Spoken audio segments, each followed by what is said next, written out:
Alright, let's sleep. Pull the blankets up to your chin. Fluff your pillow. Turn off your phone and let the darkness settle around you like a soft, warm cloak. Tonight, we're going to travel back in time to a world that was smaller, stranger, and far more fragrant than our own, a world where a handful of dried seeds could buy a ship, where a single voyage could make a man richer than a king, and where the most powerful monarchs in Europe would send their best men to the ends of the earth in search of a simple, humble thing, spice.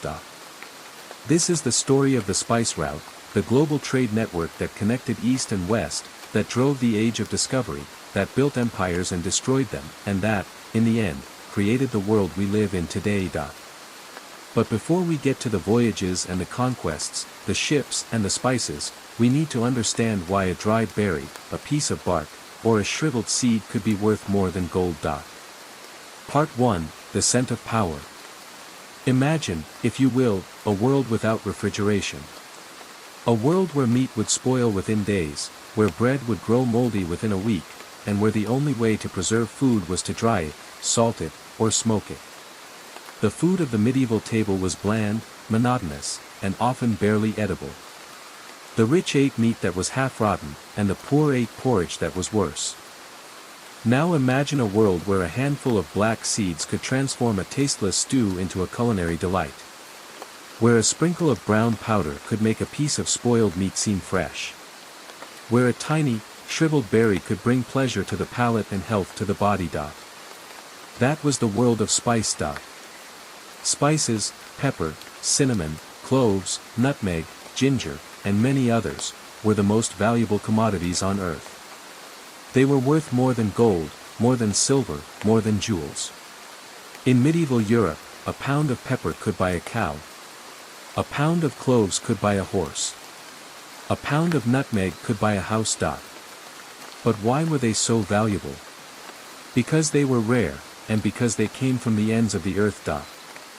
Pepper came from India, cinnamon from Ceylon, cloves from the Moluccas, the Spice Islands, in what is now Indonesia, nutmeg from a tiny group of islands called the Bandas, also in Indonesia.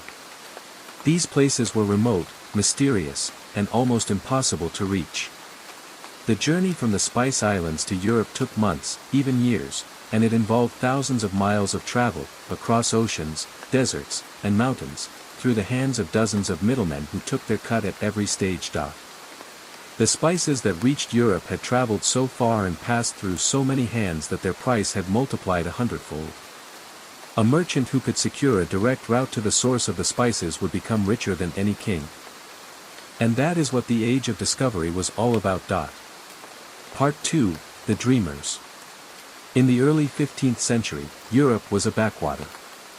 The great civilizations of the East, China, India, the Islamic world, were richer, more sophisticated, and more powerful than anything in Europe. The Ottomans controlled the overland trade routes to the east, and they charged exorbitant taxes on the spices that passed through their lands. The Venetians and the Genoese controlled the sea routes through the Mediterranean, and they, too, took their cut. The European monarchs, the kings of Portugal, Spain, France, and England, were tired of paying. They wanted a direct route to the east, the route that would bypass the Ottomans, the Venetians, and everyone else. They wanted to bring the spices directly to their own shores, to sell them at a fraction of the price, and to grow rich beyond measure. The first to take up the challenge was a small, unassuming kingdom on the edge of Europe, Portugal. Part 3, The Navigator. Prince Henry of Portugal, known to history as Henry the Navigator, was the son of King John I of Portugal and Philippa of Lancaster, a descendant of the English royal family. Prince Henry was not himself a mariner, he rarely if ever sailed on voyages of discovery, but he was the driving force behind the Portuguese exploration of the Atlantic. Henry was a man of vision and a man of religion. He was driven by a desire to spread Christianity, to find the legendary kingdom of Prester John, a mythical Christian king who was believed to rule a vast kingdom somewhere in Africa or Asia, and to locate the source of the gold and spices that were traded across the Sahara. He saw exploration as a mission, a calling, a way to serve God and his country. In 1419, Henry established a school of navigation at Sagres, on the southwestern tip of Portugal. It was not a school in the modern sense, there were no classrooms, no textbooks, no exams. But it was a gathering place for the best minds of the age, cartographers, astronomers, shipbuilders, and sailors, who came together to share their knowledge and to plan new voyages. Henry's men developed new ship designs, the caravel, a small, fast, highly maneuverable vessel that could sail against the wind and navigate shallow coastal waters. They developed new navigational techniques, using the astrolabe and the quadrant to measure latitude, and the compass to find direction. They began to map the coast of Africa, pushing further and further south. For 40 years, Henry sent expeditions down the coast of Africa. They faced the same challenges over and over again, terrifying stories of monsters, boiling waters, and endless deserts. But Henry's men were determined. They discovered the Azores, the Madeira Islands, and the Cape Verde Islands. They returned with gold dust from West Africa, and they captured African slaves, who were sold in the Mediterranean. But they did not find the source of the spices. Henry died in 1460, a disappointed man. He had not found Prester John, he had not reached the Indies, and he had not found the source of the spices. But he had laid the foundations for Portuguese expansion, and he had given his country a sense of destiny. Part 4, The Way to India. It was not until the reign of King John II of Portugal that the dream of reaching India became a reality. John II was a determined and energetic king, who saw the exploration of Africa as the key to his country's future. In 1481, he began building a new fort at El Mina, on the Gold Coast of Africa. He also ordered his captains to continue exploring the African coast, looking for a way around the continent. In 1484, the Portuguese explorer Diogo Chao reached the Congo River, at the equator. In 1486, the Portuguese explorer Diogo Chao reached Cape Cross, in present-day Namibia. In the same year, a Portuguese captain named Bartolomeu Dias was ordered by the king to sail south and attempt to find the sea route to India. Dias left Lisbon in August 1487, commanding a small fleet of 2 caravels and a supply ship. He sailed south along the coast of Africa, beyond the farthest point reached by his predecessors. He sailed past the mouth of the Orange River, past the cliffs of the Namibian coast, past the diamond fields of what is now South Africa. And then, in March 1488, he rounded the southern tip of Africa, what he called the Cape of Storms. It was the first time a European had sailed into the Indian Ocean from the Atlantic. Dias had found the way. But Dias's men were exhausted, and they insisted on turning back. Dias returned to Portugal, and he was hailed as a hero. He called the Cape of Good Hope, because it was the hope of finding the sea route to India, the hope of the spices, the hope of the riches of the East. It was left to another explorer to complete the journey.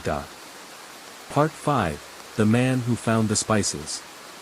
His name was Vasco da Gama, a Portuguese nobleman and a veteran of the African coast. In July 1497, da Gama led a fleet of 4 ships, the São Gabriel, the São Rafael, the Burial, and a supply ship, out of Lisbon.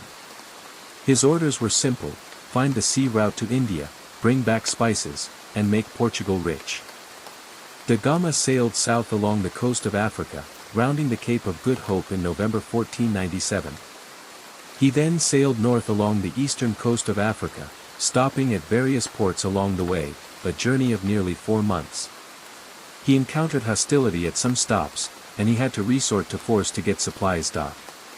In March 1498, da Gama reached the island of Mozambique, and he learned from the local Arab inhabitants that India lay beyond the coast. He continued north, and in May 1498, he reached the port of Calicut, on the southwest coast of India. Calicut was a bustling port, a center of the spice trade. The Samudran, the local ruler, was a wealthy and powerful man. He was also suspicious of da Gama, who did not have suitable gifts to offer. The Arabs in Calicut, who controlled the spice trade, saw da Gama as a rival and did their best to undermine him. Da Goods that da Gama did offer impressed the locals not at all. Da Da Gama was refused entry to the city, and he was forced to negotiate from his ships. He finally managed to leave with a small quantity of spices, pepper and cinnamon, as well as samples of local produce. He also left a small number of his men behind to establish a trading post, and he set sail for home. The journey home was a nightmare. The winds were against him, his ships were damaged, his men were sick, and many died of scurvy. The São Rafael was scuttled, and the crew was transferred to the other ships. Da Gama arrived in Lisbon in September 1499, with only 2 ships and 55 men, less than half of his original crew. But he had done it. He had found the sea route to India, and he had brought back spices. Vasco da Gama was hailed as a hero. He was rewarded with titles, wealth, and honors. He had opened the door to the east, and he had made Portugal the richest nation in Europe. Part 6, The Man Who Sailed West. While the Portuguese were sailing around Africa, the Spanish were looking for another route to the east. And they found it, or rather, they found something that would change the world in ways they could never have imagined. His name was Christopher Columbus, an Italian explorer from Genoa who had convinced the Spanish monarchs, Ferdinand and Isabella, to fund an expedition to the west.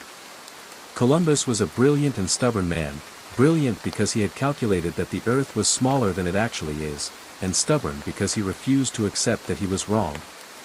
He believed that he could reach the Indies by sailing west across the Atlantic, and he was determined to prove it. In August 1492, Columbus set sail from Palos, Spain, with 3 ships, the Nina, the Pinta, and the Santa Maria. He sailed west, across the Atlantic, and he encountered a new world. On October 12, 1492, he landed on an island in the Caribbean, which he named San Salvador. He believed that he had reached the Indies, and he called the inhabitants Indians. Columbus made 4 voyages to the New World. He explored the coasts of Cuba, Haiti, and the mainland of Central and South America. He found gold, he found silver, and he found new peoples to enslave.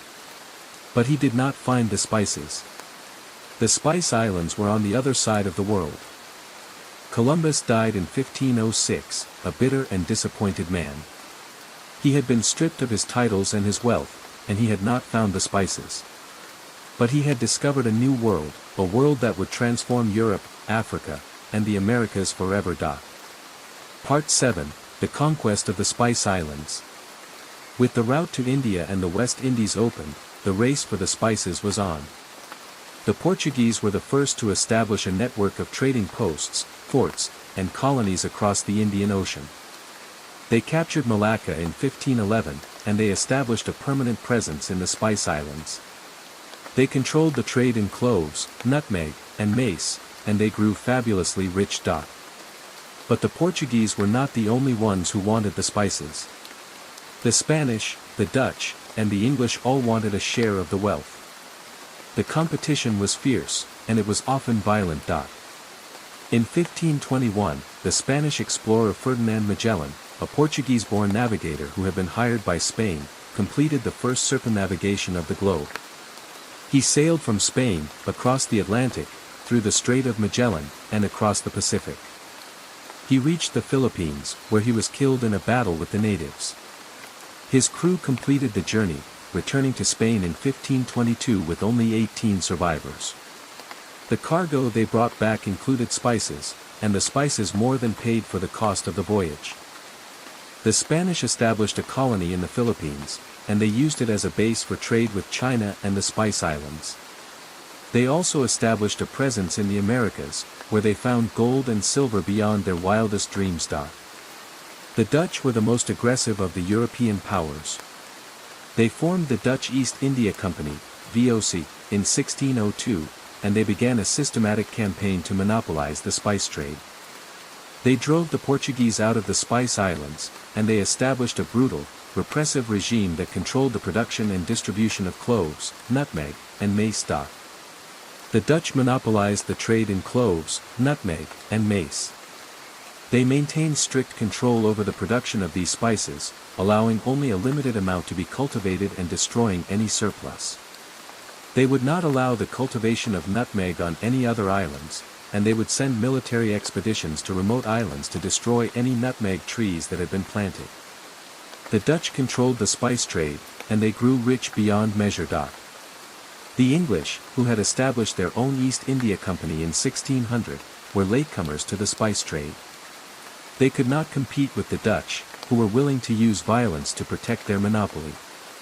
The English focused their efforts on India, where they established a trading presence that would eventually become the British Empire. Part 8, The Spice Route, a Global Network. The spice trade created a global network of commerce and exchange that connected the 4 continents. It brought wealth to Europe, power to the merchants, and labor to the workers. It also brought new diseases, new foods, and new ideas. The spices themselves were a part of this exchange. They traveled across the globe, from the fields of India to the tables of Europe.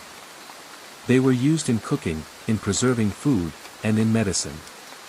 They were also used in religious ceremonies, in the making of perfumes, and in the embalming of the dead. The spice trade also brought about a global exchange of people. The European powers established colonies in the Americas, in Africa, and in Asia. They brought African slaves to the Americas, and they brought Asian laborers to the plantations of the New World. The spice trade also brought about a global exchange of diseases. The Europeans brought smallpox, measles, and influenza to the Americas, and the indigenous peoples died in their millions. The Americas, in turn, gave the world syphilis. But the spice trade was not all about greed and violence. It also brought about a global exchange of ideas, cultures, and technologies. The Europeans learned about navigation from the Arabs and the Chinese. The Chinese learned about astronomy from the Europeans. The Indians learned about mathematics from the Arabs, and the Arabs learned about philosophy from the Greeks. The spice trade created the first global economy, a web of trade and exchange that bound the world together in a way that had never been possible before. Part 9, The Legacy. The Age of Discovery and the spice route changed the world in ways that are still felt today. It created the modern global economy. It connected the continents, and it fostered the exchange of goods, ideas, and cultures. It was the beginning of the age of globalization. But the spice trade also left behind a legacy of exploitation and oppression. The European powers used violence to control the production and distribution of spices, and they enslaved and killed millions of people in the process. The legacy of colonialism, which began with the spice trade, is still with us today. The spice trade also changed the way we eat. Without the spices, our food would be bland and monotonous. The spice trade introduced new flavors to the world, and it changed the course of culinary history. And the spice trade changed the way we think about the world. It showed that the world was larger and more complex than anyone had imagined, and it gave Europeans a new sense of their place in the world. Part 10, The Dream. Now, as you drift off to sleep, think about the spice route. Imagine the ships, their sails full of wind, their holds full of pepper and cinnamon. Imagine the sailors, their skin burnt by the sun, their bodies scarred by disease. Imagine the merchants, their pockets full of gold, their hearts full of greed. Imagine the spices themselves, the peppercorns, the cinnamon sticks, the cloves, the nutmeg. Imagine the smell of spices, pungent and sweet, filling the air of the ship, filling the air of the market, filling the air of the world. Imagine the world that the spices created, a world of trade, of empire, of violence, and of hope. A world that was connected by the sea, a world that was transformed by the scents of the East. The spice route is gone, but it is not forgotten. It lives on in the foods we eat, in the trade we conduct, in the world we live in. It is a reminder that even the smallest things, a seed, a berry, a piece of bark, can change the course of history. So tonight, as you lie in your warm bed, in your safe home, surrounded by the people you love, think about the spice route. Think about the men and women who sailed the oceans, who risked everything, who found a new world. And remember that we are all part of the story they began, the story of human exploration, human connection, and human hope. Sleep well. Sleep deeply. And may your dreams be filled with the scent of spices, the sight of sailing ships, and the hope of a world that is always being discovered. Good night.